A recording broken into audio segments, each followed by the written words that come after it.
आज निर्जला एकादशी का लोग व्रत करते हैं, करना भी चाहिए। जितनी भी माताएं एकादशी का व्रत करती, बहुत ध्यान से सुनना आज की कथा को। शायद जिंदगी में मिली ना मिली, और ये कथा का रिश्ता तो बहुत ध्यान से सुनना। ध्यान से निर्जल एकादशी है। स्कंद पुराण यहां तक कहती है कि इस कथा के चरित्र को जो श्रवण कर लेता है उसको 26 एकादशी करना भी नहीं पड़ती। इस एकादशी की केवल ये कथा सुनकर ही वो तर जाता है। बहुत ध्यान से सुनना इसको, कथा तो बड़े भाव से सुन लो इसको, है? बड़े प्रेम से। इसलिए सारी एकादशियों में निर्जला एकादशी की महत्वता शास्त्र प्रमाण करता है महाराज। निर्जला एकादशी का उद्यापन जो करा जाता है, उसका उद्यापन और प्रदोष का जो उद्यापन करा जाता है, इन दोनों का क्रम लगभग एक जैसा ही। तो निर्जला पहुंचे है, और निर्जला ने जाकर भगवान नारायण से निवेदन करा। भगवान विष्णु ने पूछा, क्या बात है निर्जला, आज तुम खेलती हुई यहां पर आकर खड़ी हो गई, क्या हुआ, क्या है? क्या तुमको गौलोक धाम में आनंद की अनुभूति नहीं हो रही जो तुम बैकुंठ में आई हो? निर्जला घूमती घूमती भगवान के सम्मुख में पहुंच गई। भगवान ने पूछ रहे हैं, बार बार पूछा, निर्जला हुआ क्या तुमको?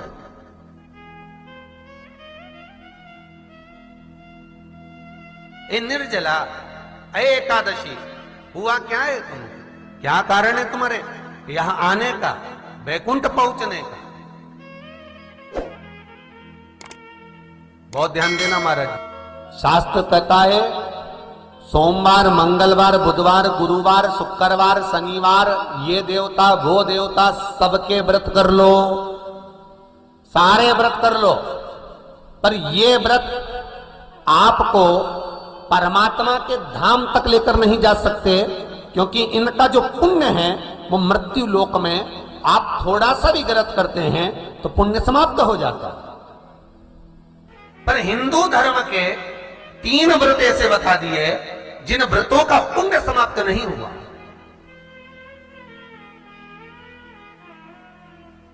हिंदू धर्म के 3 व्रत ऐसे हो गए जिनका पुण्य समाप्त नहीं हुआ महाराज।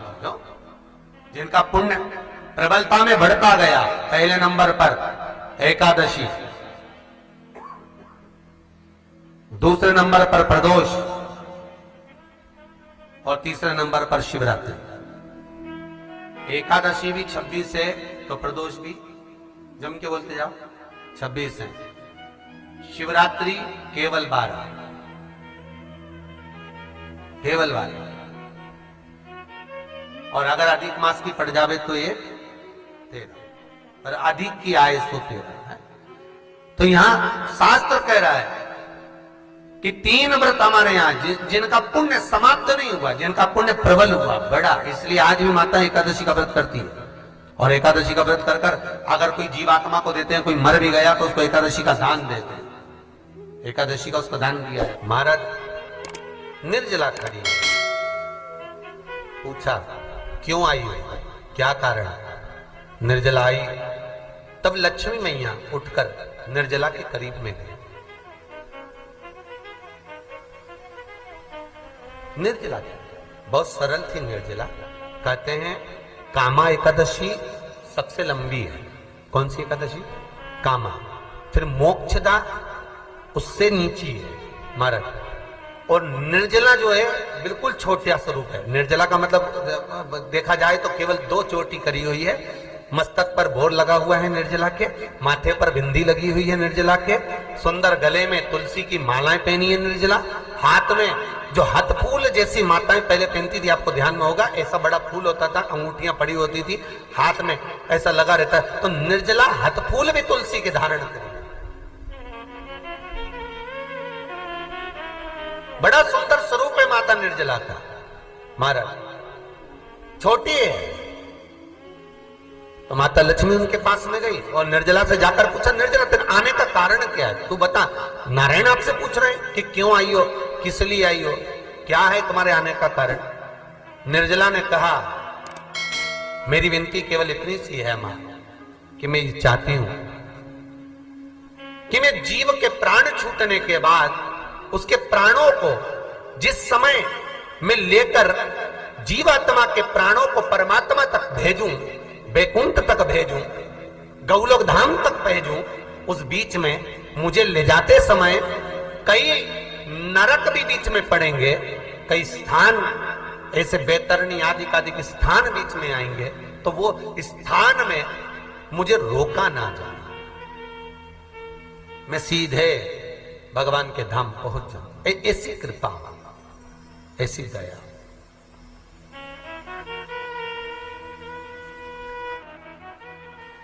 स्कंद पुराण यहां तक कहती है कि इस कथा के चरित्र को जो श्रवण कर लेता है उसको 26 एकादशी करना भी नहीं पड़ती। इस एकादशी की केवल ये कथा सुनकर ही वो तर जाता है। बहुत ध्यान से सुनना इसको, कथा को। सबसे पहला नियम एकादशी व्रत का, सबसे पहला नियम है कि आप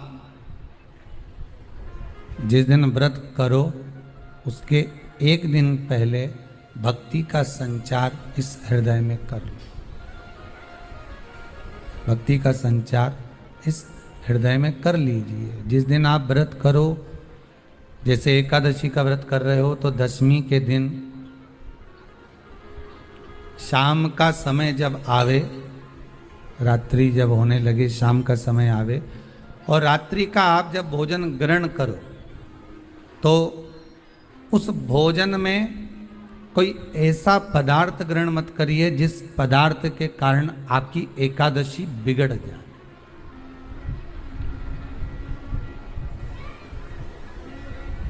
कोई बेकार भोजन में ग्रहण नहीं करना, श्रेष्ठ भोजन ग्रहण करिए दशमी के दिन। और एकादशी का दूसरा नियम बहुत ध्यान से सुनिएगा। जिस दिन आपकी एकादशी का व्रत हो उस दिन प्रयास करिएगा कि अपने हाथ से किसी भी वृक्ष की कोई पत्ती टूटे ना। अपने हाथ से किसी भी वृक्ष की, पौधे की, किसी भी वृक्ष की पत्ती अपने हाथ से ना टूटे। बहुत ध्यान दीजिएगा महाराज। एकादशी का ये दूसरा नियम है कि अपने हाथ से किसी पौधे की, किसी वृक्ष की, किसी डाली की कोई पत्ती टूटे ना, कोई पत्ती ना टूटे, इसका प्रयास करिए।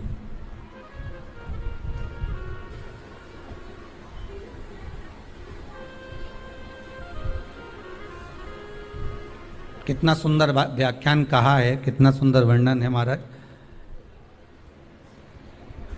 कि मात्र एकादशी का व्रत कर लेने पर, मात्र एकादशी का व्रत कर लेने पर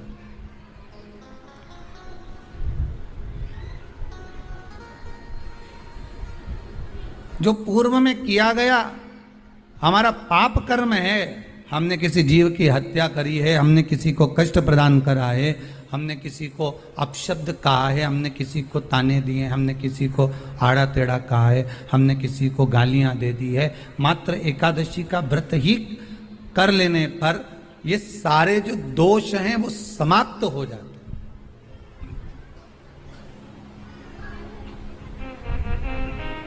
सारे दोष हमारे समाप्ति पर आ जाते हैं।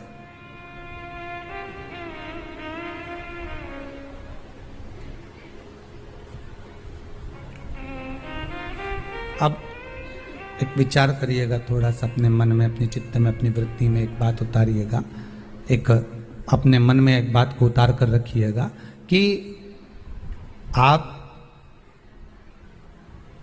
अपने पाप को, अपने पाप कर्म को जिस दिन छिन्न करने वाले हो, समाप्त करने वाले हो, अपने पाप को आप जिस दिन समाप्ति पर लेकर जा रहे हो तो उसके एक दिन पहले आपको प्रसन्नता होना चाहिए कि नहीं होना चाहिए कि कल मेरा पाप कटने वाला है, कल मेरा पाप समाप्त होने वाला है। जो मैंने पाप कर्म करा है वो समाप्त होगा, जो मैंने पाप कर्म करा है वो कल समाप्त हो जाएगा। तो एक दिन पहले आपके चेहरे पर प्रसन्नता हो कि ना हो?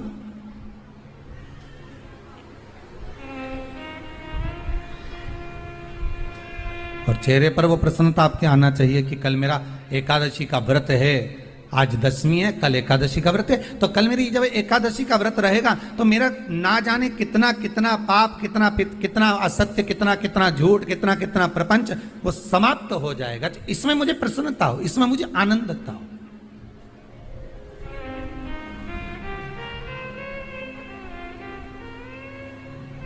तो क्या कहा गया कि प्रयास करिएगा कि एकादशी के दिन कोई वृक्ष की, कोई डाली की, कोई कोपल की कोई पत्ती ना तोड़ी जाए। क्यों?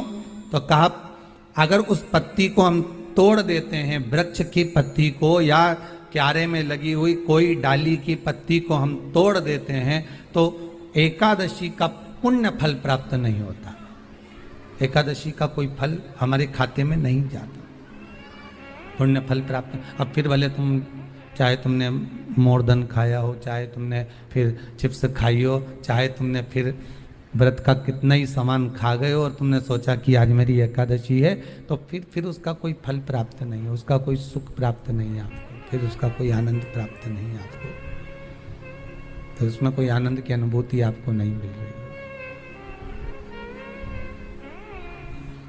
को याद रखिए, गौदान और एकादशी, श्रीमद वल्लभाचार्य जी ने मायावत का खंडन करा था जगन्नाथपुरी में, और श्रीमद वल्लभाचार्य जी ने कहा था एकादशी मरने के बाद मत दो, एकादशी जीते जी दो। कहा था कि नहीं कहा था? जीते जी दान करिए। इसलिए जगदीश में, जगन्नाथपुरी में एकादशी उल्टी लटकी हुई है। करें आपने दर्शन? जगदीश में एकादशी को उल्टा लटकाया। क्यों? क्योंकि वल्लभ ने कहा कि एकादशी जीते जी दो। कई पंडितों कहते हैं तुम्हारे दादाजी मर गए, जब 12वें का दिन होता है ना तो पंडित जी संकल्प छुड़ाते हैं, दो एकादशी। बड़े बेटे ने 5 दे दी, छोटी बहू ने 3 दे दी, उसने 2 दे दी, उसने 2 दे दी, तो क्या तुम्हारे दादाजी भिखारी थे जो तुम्हारी एकादशियां लेकर जाएंगे? और तुम कौन होते हो दादाजी को एकादशी देने वाले? तुमने कौन सा इतने पुण्य कर लिए जो तुमने एकादशी दे दी? एकादशी के दान की महत्वता श्रीमद वल्लभाचार्य जी ने कहा कि कोई व्यक्ति अगर खटिया पर सड़ रहा है, पलंग पर तड़प रहा है, हॉस्पिटल में पड़ा हुआ है, तो निवेदन है कि उसको देखने जाओ तो अपनी करी हुई एकादशी में से 2 एकादशी का दान उसको तुरंत दे दो। क्यों? तो जिससे उसको मोक्ष मिल जाए, मरने के बाद नहीं। क्योंकि मरने के बाद तो वो 10वें के दिन, गरुड़ पुराण में लिखा है 10 दिन तक जीवात्मा घर की अटारी पे रहती है। कितने दिन? 10 दिन। 10 दिन के बाद जीवात्मा चली जाती है। कहां जाती है? उसको जहां जाना है। 3 दिन में उसको भोग भोगना पड़ता है जीवात्मा को। 3 दिन नरक का भोग भोगती है, उसके बाद स्वर्ग का भोग भोगती है। 18 दिन में ये प्रोसेस पूरी हो जाती है। कितने दिन? 18 दिन। 18 दिन के बाद में उस जीवात्मा को धान के खेत में पटका जाता है। किसके खेत में? धान के, चावल के खेत में। इसलिए कहते हैं एकादशी के दिन चावल मत खाओ। कहते कि नहीं कहते?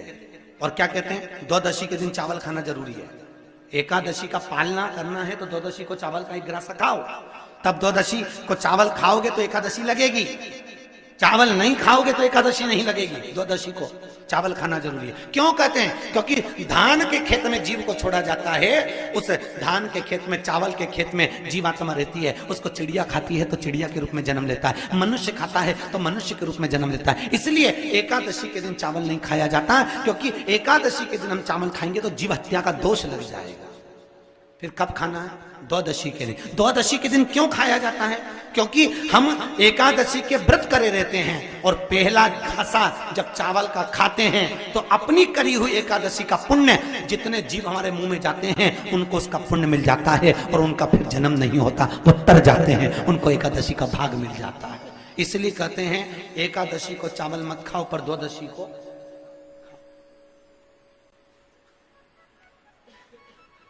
खाइए। 10 दिन तक जीवात्मा है, और आपने एकादशी कब दान दी? बोलो जम के। 12वें के दिन, 13वें के दिन आपने एकादशी का दान दिया, वो मिली उनको? अरे बोलो अच्छे से। कई तो अभी तक कर रही होगी, हमारे दादाजी के निमित्त की कर रहे हैं, कर ले। फिर वही वाली बात आ गई, गुलाब के फूल में पानी जारी है। एकादशी के दिन शंकर भगवान को चावल का दाना चढ़ाना चाहिए कि नहीं चाहिए?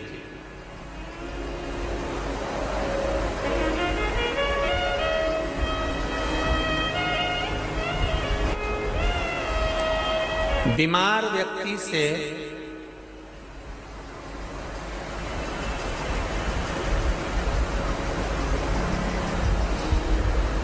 कोई बीमार व्यक्ति है, बहुत रोगीला, उसको बहुत रोग है, शुगर है, बीपी है, थायराइड है, सब कुछ है उसको,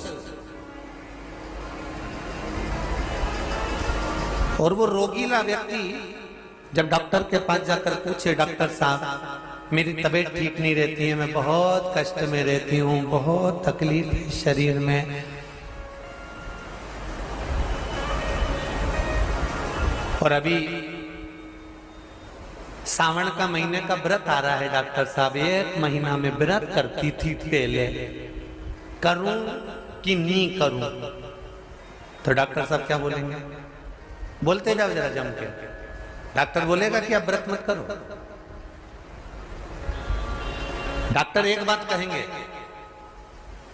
शरीर स्वस्थ रखना है, व्रत बाद में हो जाएगा, अगले वर्ष कर लेना, पर अभी शरीर को सही रखने के लिए दोनों समय अच्छे पेट भरकर सात्विक भोजन करो और अपने शरीर को ठीक करो। सात्विक भोजन करो, अपने शरीर को, व्रत बाद में भी हो जाए, अगले वर्ष हो जाए।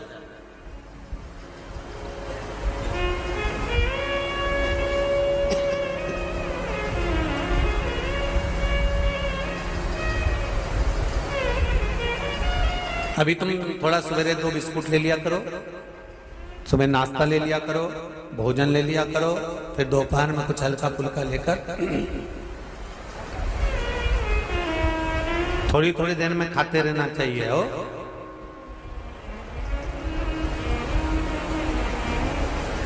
थोड़ा थोड़ा खाओ, थोड़ी थोड़ी देर में खाओ, एक साथ सुरसा जैसे मत निपटा जाए, थोड़ा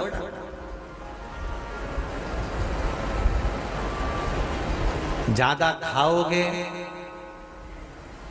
और ज्यादा कमाओगे तो दूसरों को कष्ट नहीं होगा, कष्ट खुद को होगा। ज्यादा खाओगे अपाच्य हो जाएगा, रात की नींद उड़ जाएगी, शरीर में अच्छा नहीं लगेगा। ज्यादा कमाओगे, रात की नींद उड़ जाएगी, दुनिया की दृष्टि तुम पर पड़ जाएगी और तुम्हारी रातों की नींद। कमाओ भी उतना जितना खर्च कर सको और खाओ भी उतना जितना पचा सको। अति सर्वस्व वर्जन। डॉक्टर कहेंगे ये तुम्हारा व्रत जो है ना अगले साल कर लेना, इस साल मत करिए, इस साल तो आराम से भोजन वोजन करो तुम लोग, बढ़िया प्रेम से खाओ पियो। तो उसी तरह किसी ने पूछा कि चावल का दाना एकादशी पर भगवान शंकर को चढ़ा सकते हैं? चावल का दाना शंकर जी को चढ़ाते क्यों है, पहले तो वो समझ। बेलपत्री का तो महत्व आपको बार बार बताया कि बेलपत्री शिव जी को क्यों चढ़ाई जाती है, कहीं रोग के लिए, कहीं बीमारी के लिए, कहीं किस कार्य के लिए, कहीं कोई कार्य के लिए, कहीं कोई कार्य के लिए। चावल का दाना अगर हम शंकर भगवान को चढ़ा रहे हैं तो क्यों चढ़ा रहे हैं, उसका कारण क्या है? चावल का दाना शिव को चढ़ाने का केवल एक कारण रहता है कि चावल को अक्षत कहते हैं।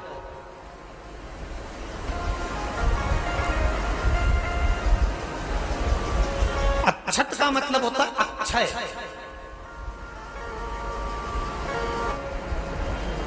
उसका मतलब क्या होता है? अक्षय, जिसका कभी क्षय ना हो। जब हम भगवान शंकर को चावल का दाना चढ़ाते हैं, जैसे बहुत ध्यान दीजिएगा महाराज, बहुत समझने वाली बात है, बहुत ध्यान से।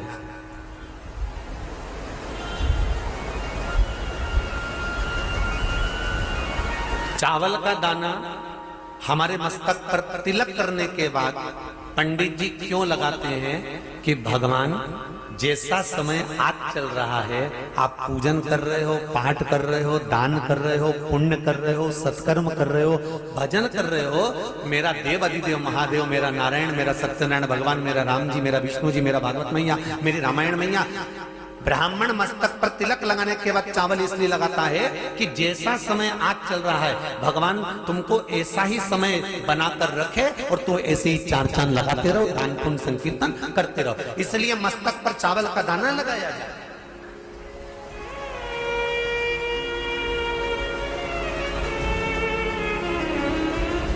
कोई मर जाता है, मरने के बाद जब तक पगड़ी नहीं होती तब तक माथे पर तिलक, चावल का दाना लगाया जाता है? जम के बोलो जरा। नहीं लगाते। किसी पंडित जी से पूछो, ब्राह्मण देवता से पूछो, ब्राह्मण देवता ये कोई मर गया और हमारा तो नियम है कि हम सिर पे तिलक लगाते हैं, चावल लगाते हैं, या पंडित जी से हम तिलक लगवाते हैं, मंदिर जाते हैं तो मंदिर में जाके तिलक लगवा के हम चावल का दाना लगवाते हैं। क्यों नहीं लगाते? उसका कारण क्या है? जब किसी के मरने के बाद 10 दिन तक 12 दिन तक मस्तक पर तिलक क्यों नहीं लगाया जाता? 10-12 दिन तक माथे पर तिलक या चावल क्यों नहीं लगाया जाता? उसका कारण है कि ये जो समय आया है, तुम्हारे यहाँ जो गमी हुई है, तुम्हारे यहाँ कोई मर गया है, तुम्हारे यहाँ किसी के प्राण छूट गए हैं, तो ब्राह्मण इसलिए तिलक नहीं लगाता आपको, इसलिए चावल का दाना नहीं लगाता कि ऐसा दिन भगवान अब ना लाए, इसको अमर ना करे, इसको अक्षय ना करे, इसको प्रबल ना करे।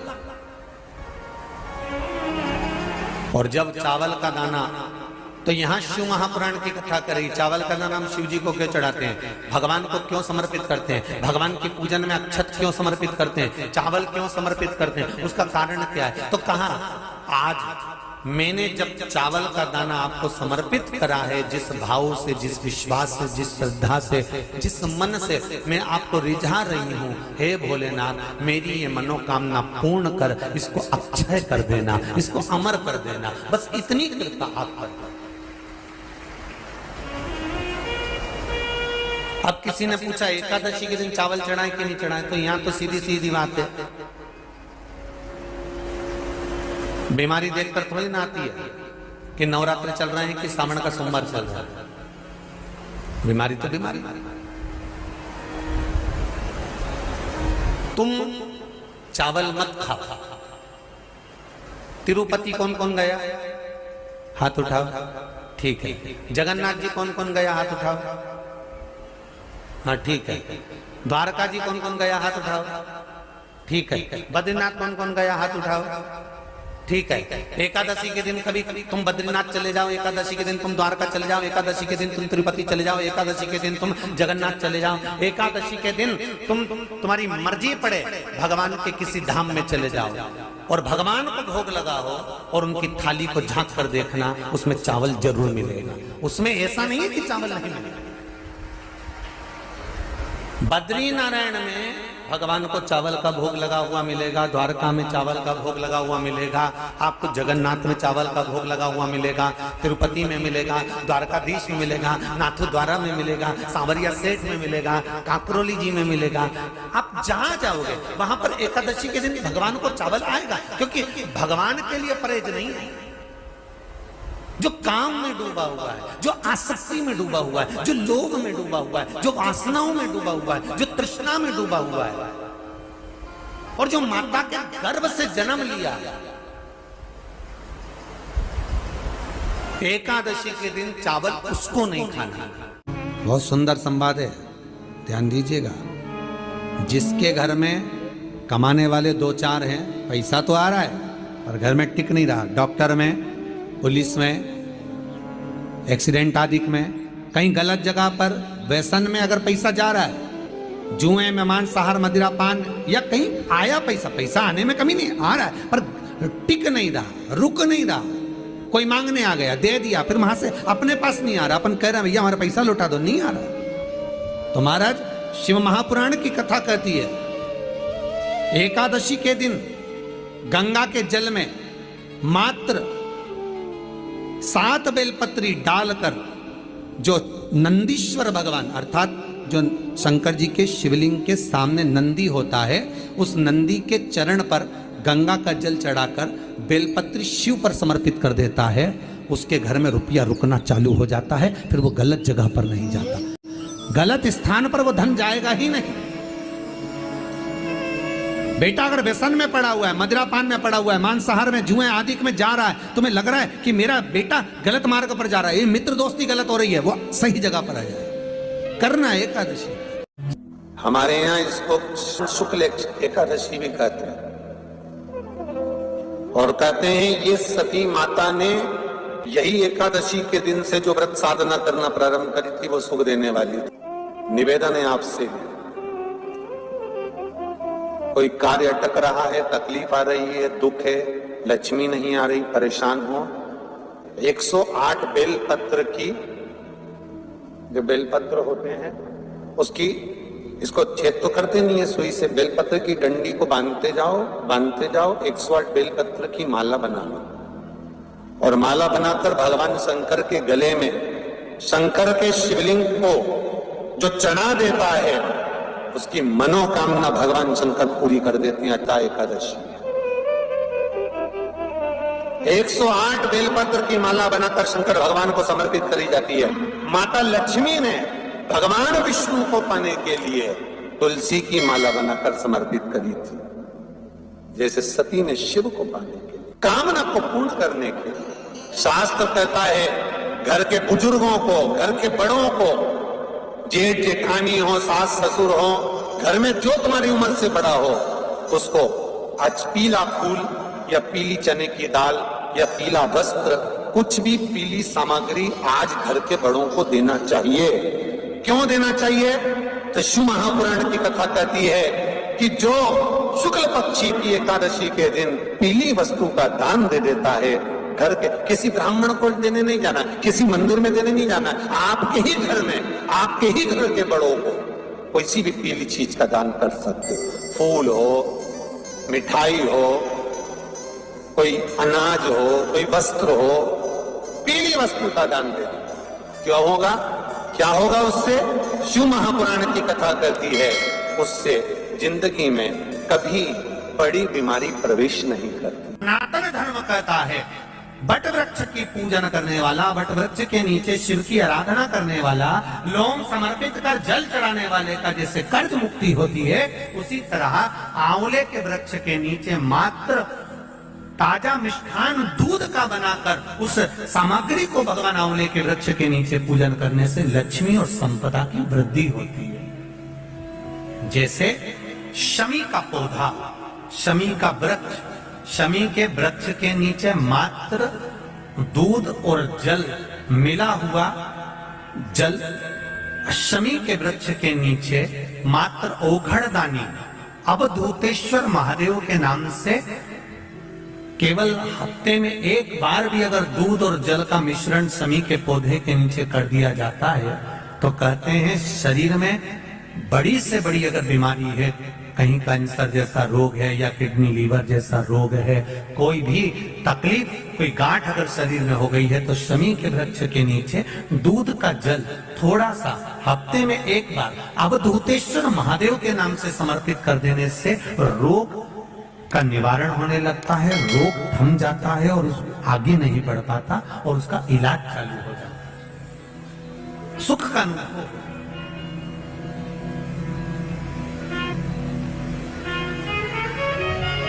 बस एक बात का स्मरण रहे आप, आंवले के वृक्ष के नीचे अगर कोई भोग लगाया गया है पा सकते हैं, पीपल के वृक्ष के नीचे कोई भोग लगाया है पा सकते हैं, बट वृक्ष के नीचे कोई भोग लगाया गया है पा सकते हैं।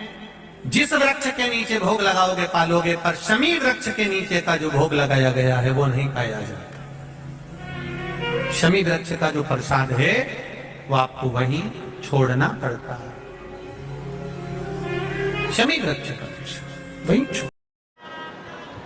जितनी भी माताएं एकादशी का व्रत करती, बहुत ध्यान से सुनना आज की कथा को, शायद जिंदगी में मिली ना मिली, पर ये कथा का रिश्ता तो बहुत ध्यान से सुनना, ध्यान से। स्कंद पुराण यहाँ तक कहती है कि इस कथा के चरित्र को जो श्रवण कर लेता है उसको 26 एकादशी करना भी नहीं पड़ती। इस एकादशी की केवल ये कथा सुनकर ही वो तर जाता है। बहुत ध्यान से सुनना इसको, कथा तो बड़े भाव से सुन लो इसको, बड़े प्रेम से।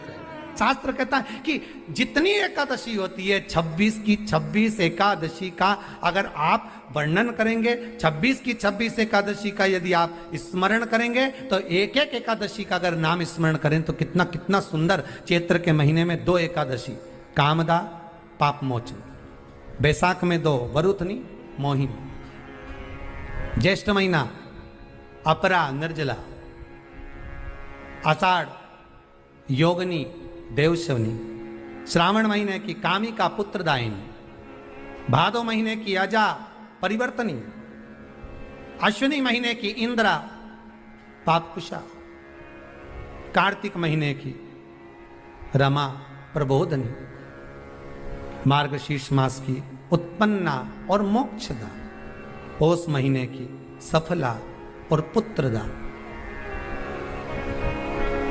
माघ महीने की परतिला और जया,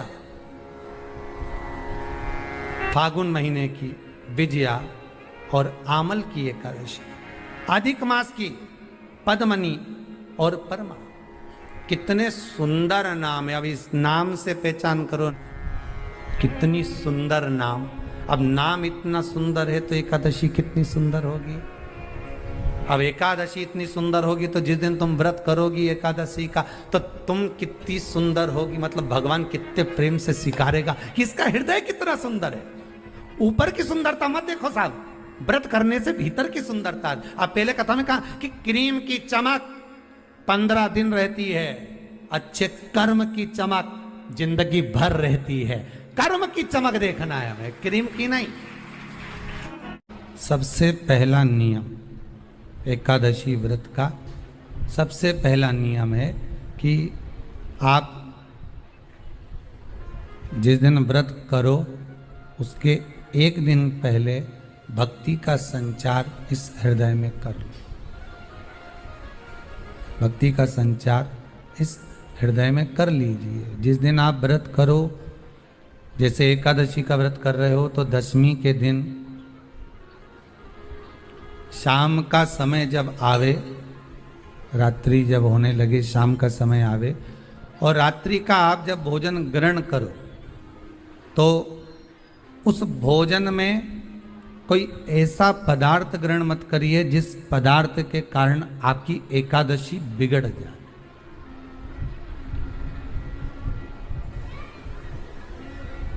कोई बेकार भोजन में ग्रहण नहीं करना, श्रेष्ठ भोजन ग्रहण करिए दशमी के। और एकादशी का दूसरा नियम बहुत ध्यान से सुनिएगा। जिस दिन आपकी एकादशी का व्रत हो उस दिन प्रयास करिएगा कि अपने हाथ से किसी भी वृक्ष की कोई पत्ती टूटे ना। अपने हाथ से किसी भी वृक्ष की, पौधे की, किसी भी वृक्ष की पत्ती अपने हाथ से ना टूटे। बहुत ध्यान दीजिएगा महाराज। एकादशी का ये दूसरा नियम है कि अपने हाथ से किसी पौधे की, किसी वृक्ष की, किसी डाली की कोई पत्ती टूटे ना, कोई पत्ती ना टूटे, इसका प्रयास करिए।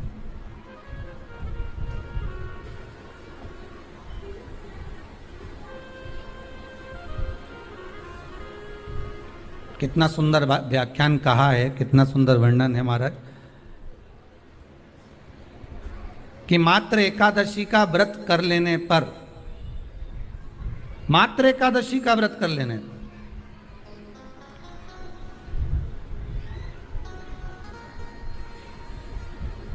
जो पूर्व में किया गया हमारा पाप कर्म है, हमने किसी जीव की हत्या करी है, हमने किसी को कष्ट प्रदान करा है, हमने किसी को अपशब्द कहा है, हमने किसी को ताने दिए, हमने किसी को आड़ा टेढ़ा कहा है, हमने किसी को गालियां दे दी है, मात्र एकादशी का व्रत ही कर लेने पर ये सारे जो दोष हैं वो समाप्त हो जाते हैं।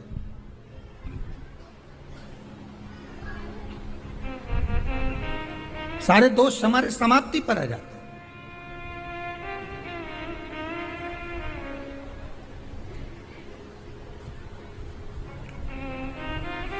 अब एक विचार करिएगा थोड़ा सा अपने मन में, अपने चित्त में, अपनी वृत्ति में एक बात उतारिएगा।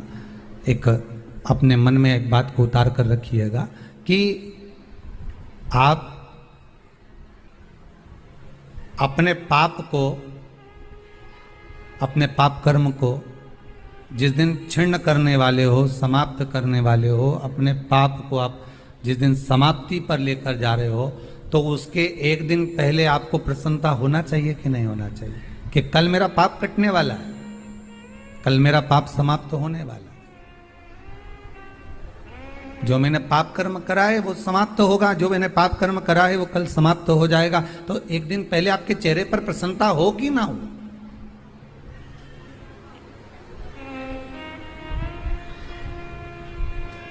और चेहरे पर वो प्रसन्नता आपके आना चाहिए कि कल मेरा एकादशी का व्रत है, आज दशमी है, कल एकादशी का व्रत है, तो कल मेरी जब एकादशी का व्रत रहेगा तो मेरा ना जाने कितना कितना पाप, कितना कितना असत्य, कितना कितना झूठ, कितना कितना प्रपंच वो समाप्त हो जाएगा। इसमें मुझे प्रसन्नता हो, इसमें मुझे आनंदता हो।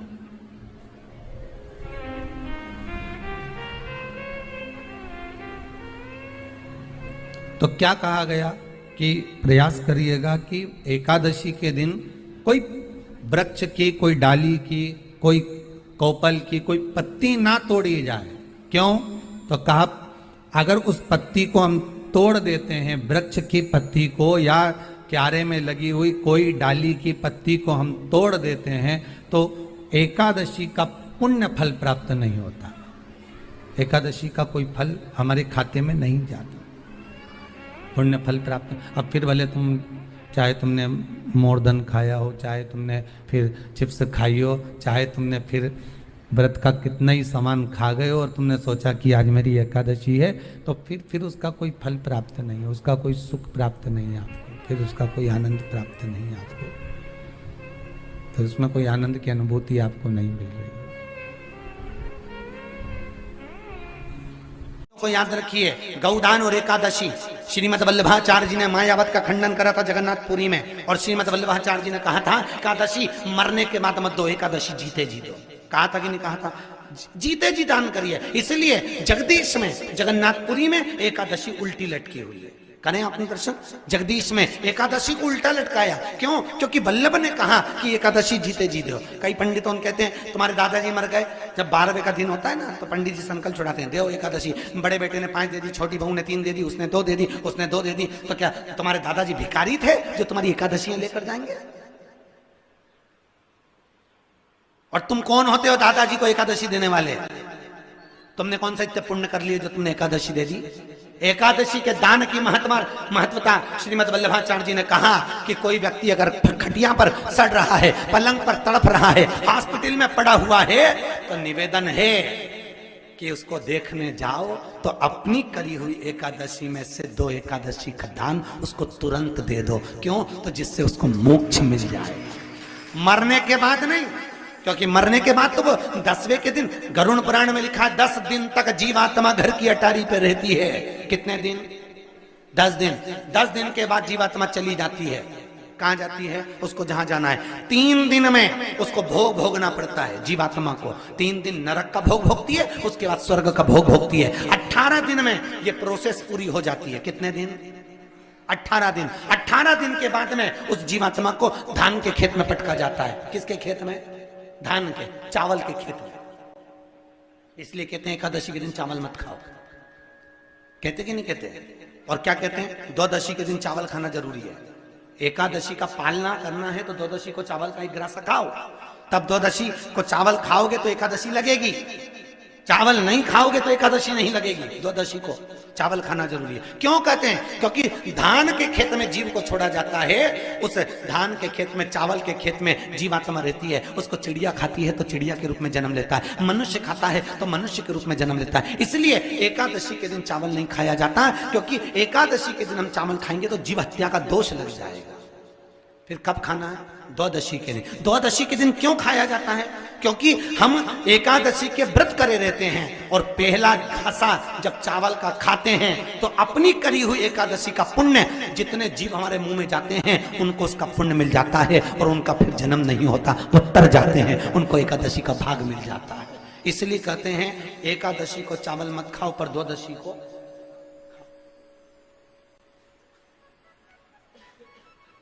खाइए।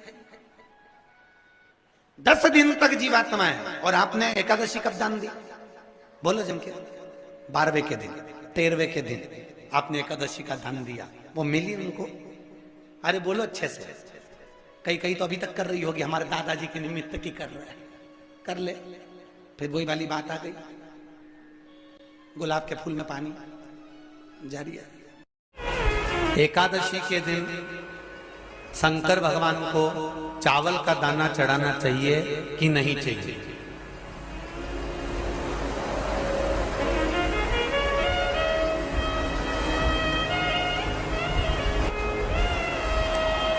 बीमार व्यक्ति से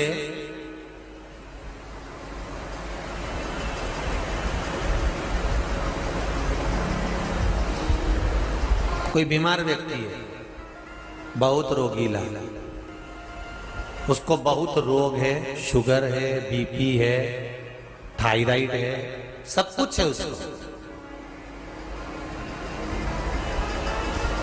और वो रोगीला व्यक्ति जब डॉक्टर के पास जाकर पूछे, डॉक्टर साहब मेरी तबीयत ठीक नहीं रहती है, मैं बहुत कष्ट में रहती हूँ, बहुत तकलीफ है शरीर में, और अभी सावन का महीने का व्रत आ रहा है डॉक्टर साहब, 1 महीना में व्रत करती थी पहले, करूं कि नहीं करूं? तो डॉक्टर साहब क्या बोलेंगे? बोलते जाओ जरा जम के। डॉक्टर बोलेगा कि आप व्रत मत करो। डॉक्टर एक बात कहेंगे, शरीर स्वस्थ रखना है, व्रत बाद में हो जाएगा, अगले वर्ष कर लेना, पर अभी शरीर को सही रखने के लिए दोनों समय अच्छे पेट भरकर सात्विक भोजन करो और अपने शरीर को ठीक करो। सात्विक भोजन, अपने शरीर को, व्रत बाद में भी हो जाए, अगले वर्ष हो जाए।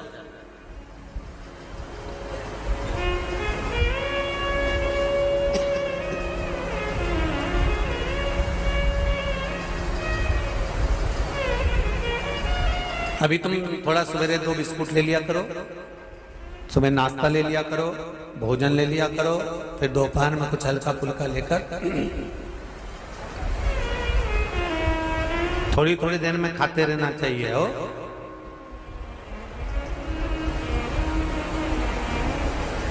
थोड़ा थोड़ा खाओ, थोड़ी थोड़ी देर में खाओ, एक साथ सुरसा जैसे मत निपटा जाए, थोड़ा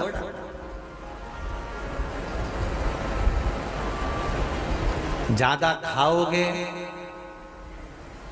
और ज्यादा कमाओगे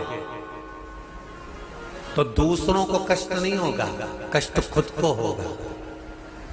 ज्यादा खाओगे अपाच्य हो जाएगा, रात की नींद उड़ जाएगी, शरीर में अच्छा नहीं लगेगा। ज्यादा कमाओगे, रात की नींद उड़ जाएगी, दुनिया की दृष्टि तुम पर पड़ जाएगी और तुम्हारी रातों की नींद। कमाओ भी उतना जितना खर्च कर सको और खाओ भी उतना जितना पचा सको। अति सर्वस्व वर्जक। डॉक्टर कहेंगे ये तुम्हारा व्रत जो है ना अगले साल कर लेना, इस साल मत करिए, इस साल तो आराम से भोजन वोजन करो तुम लोग, बढ़िया प्रेम से खाओ पिए। तो उसी तरह किसी ने पूछा कि चावल का दाना एकादशी पर भगवान शंकर को चढ़ा सकते, चावल का दाना शंकर जी को चढ़ाते क्यों है, पहले तो वो समझ। बेलपत्री का तो महत्व आपको बार बार बताया कि बेलपत्री शिव जी को क्यों चढ़ाई जाती है, कहीं रोग के लिए, कहीं बीमारी के लिए, कहीं किस कार्य के लिए, कहीं कोई कार्य के लिए, कहीं कोई कार्य के लिए। चावल का दाना अगर हम शंकर भगवान को चढ़ा रहे हैं तो क्यों चढ़ा रहे हैं, उसका कारण क्या है? चावल का दाना शिव को चढ़ाने का केवल एक कारण रहता है कि चावल को अक्षत कहते हैं।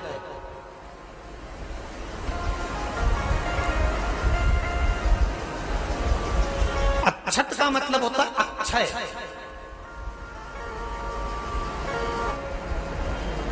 उसका मतलब क्या होता है? अक्षय, जिसका कभी क्षय ना हो। जब हम भगवान शंकर को चावल का दाना चढ़ाते हैं, जैसे बहुत ध्यान दीजिएगा महाराज, बहुत समझने वाली बात है, बहुत ध्यान से।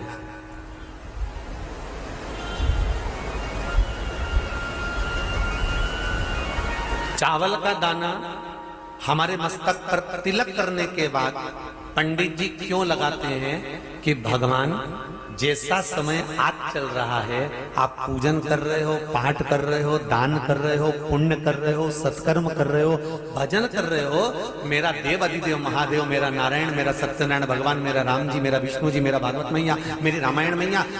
ब्राह्मण मस्तक पर तिलक लगाने के बाद चावल इसलिए लगाता है कि जैसा समय आज चल रहा है, भगवान तुमको ऐसा ही समय बनाकर रखे और तुम ऐसे ही चार चांद लगाते रहो, दान पुण्य संकीर्तन करते रहो। इसलिए मस्तक पर चावल का दाना लगाया जाए।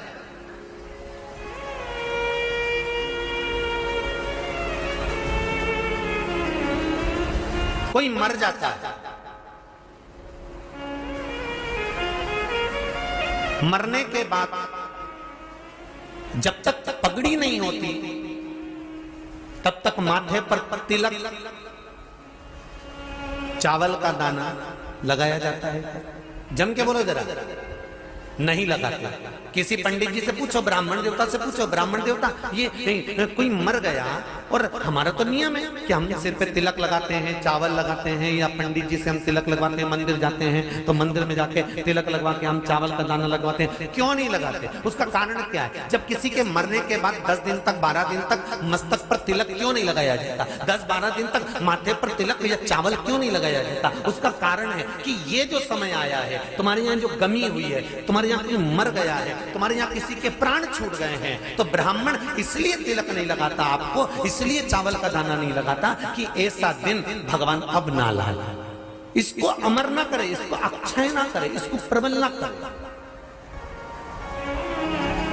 और जब चावल का दाना, तो यहां शिव महापुराण की कथा करी, चावल का दाना हम शिव जी को क्यों चढ़ाते हैं, भगवान को क्यों समर्पित करते हैं, भगवान की पूजन में अक्षत क्यों समर्पित करते हैं, चावल क्यों समर्पित करते हैं, उसका कारण क्या है? तो कहा आज मैंने जब चावल का दाना आपको समर्पित करा है, जिस भाव से, जिस विश्वास से, जिस श्रद्धा से, जिस मन से मैं आपको रिझा रही हूं, हे भोलेनाथ मेरी ये मनोकामना पूर्ण कर, इसको अक्षय कर देना, इसको अमर कर देना, बस इतनी कृपा आप कर। अब किसी ने पूछा एकादशी के दिन चावल चढ़ाए कि नहीं चढ़ाए, तो यहां तो सीधी सीधी बात है, बीमारी देखकर थोड़ी ना आती है कि नवरात्र चल रहे हैं कि सावन का सोमवार चल रहा है, बीमारी तो बीमारी। तुम चावल मत खाओ। तिरुपति कौन कौन गया? हाथ उठाओ। ठीक है। जगन्नाथ जी कौन कौन गया? हाथ उठाओ। हाँ ठीक है। द्वारका जी कौन कौन गया? हाथ उठाओ। ठीक है। बद्रीनाथ कौन कौन गया? हाथ उठाओ। ठीक है। एकादशी के दिन कभी तुम बद्रीनाथ चले जाओ, एकादशी के दिन तुम द्वारका चले जाओ, एकादशी के दिन तुम तिरुपति चले जाओ, एकादशी के दिन तुम जगन्नाथ चले जाओ, एकादशी के दिन तुम्हारी मर्जी पड़े भगवान के किसी धाम में चले जाओ और भगवान को भोग लगाओ और उनकी थाली को झांक कर देखना, उसमें चावल जरूर मिलेगा। उसमें ऐसा नहीं है कि चावल नहीं मिलेगा।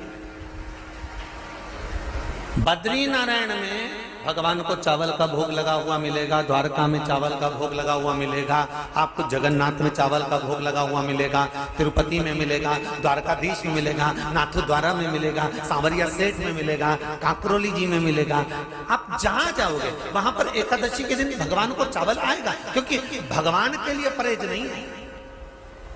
जो काम में डूबा हुआ है, जो आसक्ति में डूबा हुआ है, जो लोभ में डूबा हुआ है, जो वासनाओं में डूबा हुआ है, जो तृष्णा में डूबा हुआ है, और जो माता के गर्भ से जन्म लिया, एकादशी के दिन चावल उसको नहीं खाना। बहुत सुंदर संवाद है, ध्यान दीजिएगा।